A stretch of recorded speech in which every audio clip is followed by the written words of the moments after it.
Hello friends, एक बार फिर से स्वागत है आप सब लोगों का मेरे यूट्यूब चैनल में। आज हम लोग पढ़ने वाले हैं फिफ्थ क्लास का एक चैप्टर और इसका नाम है रिप वैन विंकल।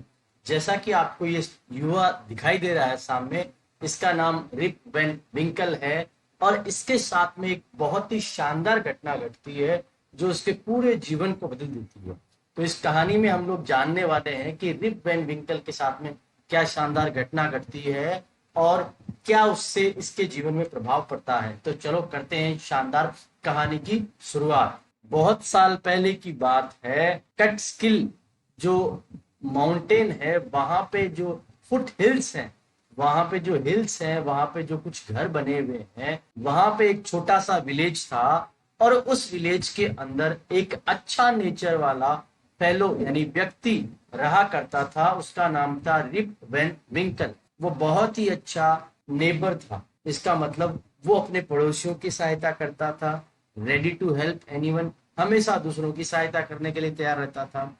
सारे लोग विलेज में उसे बहुत अधिक पसंद किया करते थे। विलेज के जो बच्चे हैं उसके साथ में जो यानी खुशी के साथ में साउट यानी चिल्लाया करते थे, खूब मस्तियां करते थे जब भी उसे वो देखते थे, क्योंकि वह उनके साथ खेला करता था और उनको काइट फ्लाइंग पतंग उड़ाना सिखाया करता था, शूट मार्बल्स मार्बल्स को शूट करना या खेलना सिखाता था और उन्हें लंबी लंबी कहानियां भी सुनाया करता था। इसलिए सभी लोग उसको बहुत अधिक पसंद करते थे। उसकी केवल एक ही प्रॉब्लम थी कि वो बहुत ही लेजी यानी आलसी था। वह अपने फार्म यानी खेत में कभी भी काम नहीं करता था और आइडल का मतलब यूं ही खाली बैठे रहते हुए अपने समय को पास किया करता था। उसकी फेंसेज वो जो है वो टुकड़ों में बंटती जा रही थी। इसका मतलब फेंसेस का मतलब उसके खेत में जो मुंडेर या दीवार बनी हुई थी वो भी टूटती जा रही थी। His cows were going astray, और उसकी जो गाय थी वो भी एस्ट्रे आवारा पशुओं की तरह घूम रही थी और उसके खेत में वीड्स लग गई थी। वीड्स का मतलब होते हैं ऐसे छोटे छोटे पौधे जिनकी हमें खेत में आवश्यकता नहीं होती है।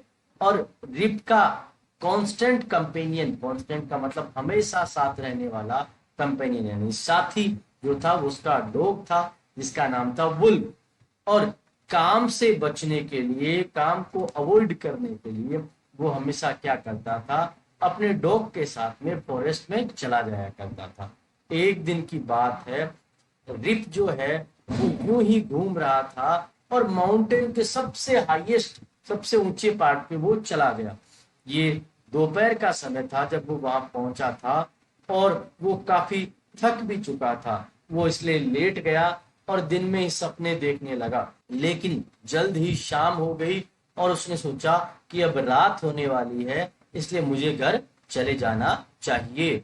अचानक उसे एक आवाज सुनाई दी, रिप वैन विंकल, रिप वैन विंकल। उसने देखा एक शॉर्ट छोटा ओल्ड मैन, बूढ़ा आदमी था। उसके थिक हेयर थे, घने बाल थे और ग्रिजल्ड बियर्ड थी। ग्रिजल्ड का मतलब सफेद कलर की, बियर्ड का मतलब दाढ़ी थी। और वो उसकी तरफ आ रहा था और उसके पास एक बैरल था। बैरल का मतलब कोई बड़ा बर्तन जिसमें हम कोई लिक्विड जैसा रख सकते हैं।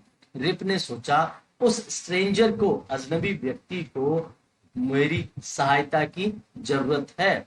तो रिप उसकी सहायता करने के लिए चला गया और कुछ ही देर बाद में वो एक अजीब प्रकार की स्थान पे पहुंच गए जहां पे लोग जो हैं उसी की तरह दिख रहे थे और 9 पिंस वाला गेम वो खेल रहे थे। उन्होंने उसके जैसे ही कपड़े पहन रखे थे और उन सब लोगों की दाढ़ी जो थी वो अलग अलग शेप और अलग अलग कलर की थी। यहाँ पे भी वो सारे लोग गेम खेल रहे थे। उनके चेहरे बहुत ही सीरियस थे और वो साइलेंट भी थे। केवल एक ही आवाज आ रही थी, जो गेम खेल रहे थे उसमें जो बॉल्स की आवाज थी वो वहां पे आ रही थी।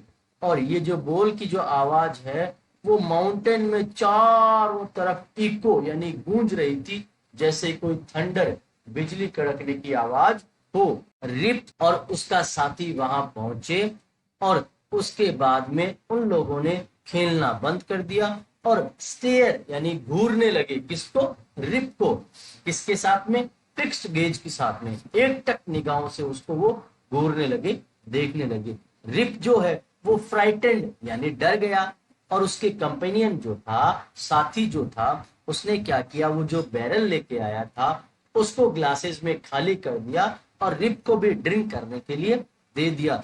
रिप ने उसका बात को ओबे कर लिया। क्यों? क्योंकि वो डर से ट्रेम्बल कर रहा था, कांप रहा था, इसलिए वो थर्स्टी भी था, प्यासा भी था, इसलिए उसने कुछ और ग्लासेस पी लिए और धीरे धीरे वो गहरी नींद में चला गया। जब वो उठा तो उसने अपने आप को उसी जगह पे पाया जहां पे पहली बार वो उस बूढ़े व्यक्ति से मिला था। उसने अपनी आईज को रब किया और जब उसने देखा ढंग से तो ये ब्राइट सनी मॉर्निंग थी, मतलब सुबह हो चुकी थी। वो सोचने लगा कि मैं शायद यहाँ पे पूरी रात तो नहीं सोया होऊंगा, और उसने अपने आसपास में अपने वुल्फ जो डॉग था उसको देखा, लेकिन डॉग उसे कहीं नहीं दिखाई दिया। रिप ने विशल किया, आवाज देके उसे बुलाया, वुल्फ वुल्फ, लेकिन उसे उसका डॉग कहीं भी नहीं दिखाई दिया। ये डॉग कहाँ चला गया? वह मटर्ड करने लगा। मटर का मतलब अपने आप से फुसफुसाते हुए कहने लगा और धीरे धीरे माउंटेन से डिसेंड यानी नीचे उतरने लगा और अपने गांव की तरफ वो जाने लगा। जैसे ही वो गांव के पास पहुंचा तो बहुत सारे लोग उसे मिले, लेकिन किसी ने उसको नहीं पहुंचाना। गांव के लोग उसे स्टेयर करने लगे, घूरने लगे, और वो सरप्राइज थे, आश्चर्यचकित थे कि ये आदमी कौन है। दूसरा व्यक्ति बोला, हमने इसे कभी नहीं देखा है, देखो इसकी दाढ़ी कितनी बड़ी बड़ी है और उसका फेस जो है उस पे भी रिंकल्स यानी झुर्रियां पड़ी हुई हैं। और ऐसा सुनने के बाद में रिप ने अपने चिन को स्ट्रोक किया, मतलब टटोल के देखा, और टू हिज एस्टोनिशमेंट, आश्चर्य की बात ये थी कि वास्तव में उसकी बहुत बड़ी बियर्ड यानी दाढ़ी आ चुकी थी जो लगभग 1 फुट लंबी थी और ये सारी व्हाइट थी। तभी एक बूढ़ी औरत वहां पे आई, उसने उसके फेस को एक पल देखा और वो एक्सक्लेम करते हुए बोली, अरे ये तो रिप वैन विंकल है। अरे रिप वैन विंकल, तुम्हारा स्वागत है, तुम हमारे पुराने पड़ोसी हो, लेकिन तुम 20 साल तक कहाँ रहे थे? इसका मतलब ये हुआ कि उसने उस पहाड़ पे उस छोटे से व्यक्ति से जो ड्रिंक ली थी, उस ड्रिंक को लेने के बाद में वो 20 साल तक गहरी नींद में सोता रहा और उस समय उसका डॉग भी उसे छोड़ के चला गया, और अब जो वो आया है तो वो काफी बूढ़ा हो चुका था। दोस्तों, मैं उम्मीद करता हूँ ये कहानी और ये चैप्टर आपको पसंद आया होगा। इस क्लास के अन्य वीडियोस को देखने के लिए प्लीज हमारे चैनल को सब्सक्राइब करें। Thank you so much.